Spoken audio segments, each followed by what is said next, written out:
শার্কের মাংস বা কয়েক মাস মাটিতে পুঁতে রেখে পচানো হয়, এরপরে শুকানো হয়, পরে গন্ধ বা খুব কড়া অ্যামোনিয়ার মতো, কিন্তু আইসল্যান্ডের মানুষ একে ঐতিহ্যবাহী খাবার হিসেবে খুব পছন্দ করে। আইসল্যান্ডের ভেড়া, এই ভেড়াগুলো একদম প্রাকৃতিক পরিবেশেই বড় হয়, তাদের মাংস খাওয়া খুব সুস্বাদু।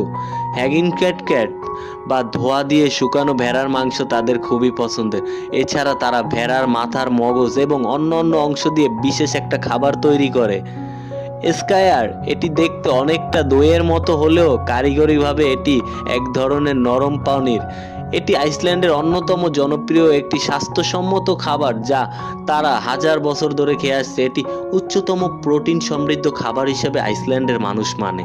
আইসল্যান্ডের চারিদিকে সমুদ্র, তাই কড বা হ্যাগড সামান্য মাছ তাদের প্রতিনিয়ত মেনুতে থাকবেই। তারা মাছ শুকিয়ে হার্ডফিক্সটোর নামক এক ধরনের স্ন্যাক্স তৈরি করে যা তারা মাখন দিয়ে চিপসের সাথে খায়। রাই ব্রেড, এটি রুটি বানানোর পদ্ধতিতে বেশ মজার। তারা রুটি ডো বা খামির একটি পাত্রে ভরে আগ্নেয়গিরির গরম মাটির নিচে পুঁতে রাখে। মাটির প্রাকৃতিক তাপে 24 ঘন্টার মধ্যে রুটি তৈরি হয়ে যায়। একে বলা হয় রোক ব্রাউড। এখানকার মানুষ খুবই শিক্ষিত। আইসল্যান্ডের মানুষেরা প্রচুর পড়াশোনা করে বলা হয়। সেখানে প্রতি 10 জনের মধ্যে একজনের জীবনে অন্যতমকে একটা করে বই লেখে। তারা ঝগড়া বিবাদ একদম পছন্দ করে না।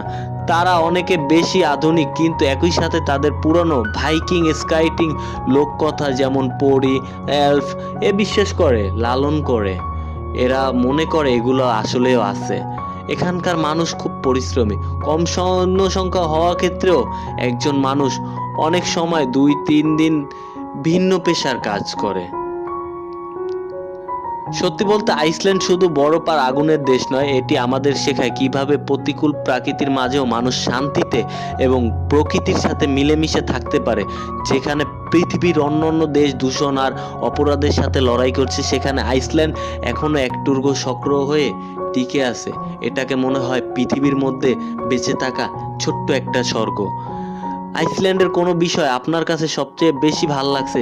সেই পচা হাঙরের মাংস নাকি মশাহীন পরিবেশ? অবশ্যই কমেন্টে আপনার মতামত জানাবেন। ভিডিওটি ভালো লাগলে একটা লাইক দিয়ে বন্ধুদের সাথে শেয়ার করুন। আর এমনই রহস্যময় এবং অজানা দেশ সম্পর্কে জানতে চাইলে আমাদের চ্যানেলটিকে সাবস্ক্রাইব করে পাশে থাকা বেল আইকনটি প্রেস করে দিন। আজকের মতো এখানেই বিদায় নিচ্ছি। আমি সানবি। দেখা হবে পৃথিবীর অন্য কোনো প্রান্তের অন্য কোনো ভিডিওর অন্য কোনো গল্প নিয়ে আপনাদের সামনে হাজির হব আমি সানবি, ফেস্ট অফ বিশ্ব চ্যানেল থেকে। সবাই ভালো থাকুন, সুস্থ থাকুন। আল্লাহ হাফেজ।